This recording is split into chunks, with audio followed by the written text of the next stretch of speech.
Hello and welcome to TopSpin News. Image is everything! My name is Isaiah and this is the show where tennis fans come to keep up. In this video we will talk about Andy Murray's future in tennis, Denis Shapovalov's maiden ATP title, Rafael Nadal's recent marriage, and the WTA Finals, as well as this episode's biggest winner and loser. If this is your first time watching or if you haven't already, make sure to hit the subscribe icon and tap the bell to be notified first when new videos are released. Now let's get into the video. The question of today's episode is, who will win the ATP and WTA Finals this year? Make sure to leave your thoughts down in the comment section below. The European Open in Antwerp last week provided two heartwarming stories. First, 18-year-old Italian Jannik Sinner reached the semifinals after receiving a wild card entry into the tournament. In the round of 16, Sinner defeated the number 1 seeded Gael Monfils in straight set, and in the quarterfinals he defeated American Frances Tiafoe before falling to eventual tournament runner-up Wawrinka in the semifinals. Jannik had nothing but kind words for the crowd in Antwerp, saying, "I just can say thanks for the wild card." Although a year ago he was ranked 778th, after this tournament, Sinner's ranking will shoot all the way up to 101st, inching him closer to his first appearance in the ATP Top 100. Furthermore, Andy Murray won his first title since returning from what seemed to be a career-ending hip injury. On Sunday, Murray defeated Stanislas Wawrinka 3-6, 6-4, 6-4 to capture his first singles title since winning Dubai in 2017. The 32-year-old's ranking will now climb more than 100 spots to 127th in the ATP ranking. Murray is expected to take a break until the Davis Cup Finals next month, where he has been named in Captain Leon Smith's team, awaiting the birth of his third child. This was only the 6th tournament he had competed in since returning from his hip resurfacing operation. Although this is all great news for Murray, he has recently been urged to stop playing tennis immediately or face catastrophic consequences. Specialist medical practitioner Dr. Hans Rudiger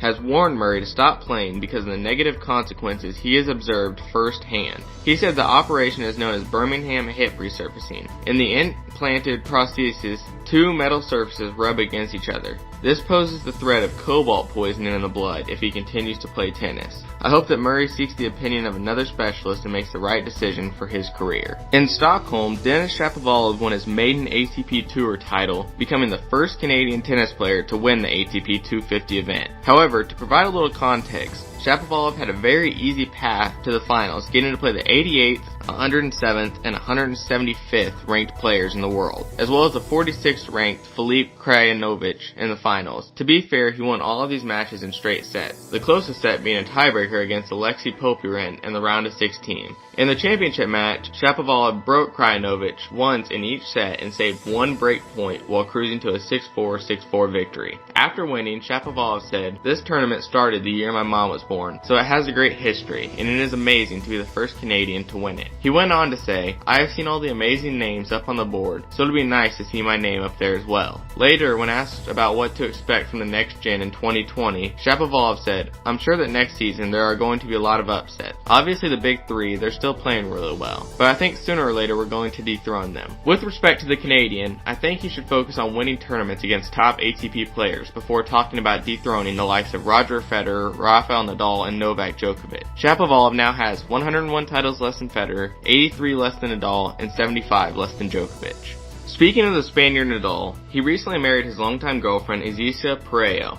Nadal and Parello had dated for about 14 years before Nadal proposed to Parello in Rome, Italy in May. The two got married in their hometown and Spanish island, Majorca, Spain. Notable attendees included tennis stars David Ferrer and Feliciano Lopez, as well as King Juan Carlos, father of Spain's head of state, King Felipe VI, and his wife, Queen Sofia. The race for the WTA Finals ended as Belinda Bencic won the Kremlin Cup and secured the last spot in the year-end tournament. Although she had only needed to reach the finals to qualify, Bencic did one better by winning her second title of the season. Early in the championship match, Bencic fell behind, losing the opening set 3-6. However, she battled back to win the last two sets in dominating fashion, 6-1, 6-1. This is the fourth title of her career, which is impressive considering she is only 22 years old. After the match, Bencic said, "I had no pressure going into the match. We were so happy yesterday, celebrating, making it to the WTA Finals, and this is the cherry on top." She also said, "I'm happy. This will take a special place in my heart because here I qualified for the WTA Finals." Colombian doubles partners Juan Sebastian Cabal and Robert Farah clinched the year-end #1 doubles rankings,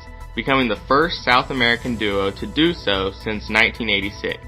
The pair also won titles at Wimbledon and the US Open this year. Kei Nishikori, who has not competed since the US Open, will have season-ending surgery on his right elbow. It will be a small procedure removing 2 small bone spurs in the elbow. He is expected to return to competition at the start of 2020. Thank you for tuning in to this episode of TopSpin News. If you would like to support the channel, make sure to subscribe and leave a like on this video. Don't forget to answer the question of the episode below in the comments. New videos Saturday mornings at 8 a.m. Central Standard Time. See you then.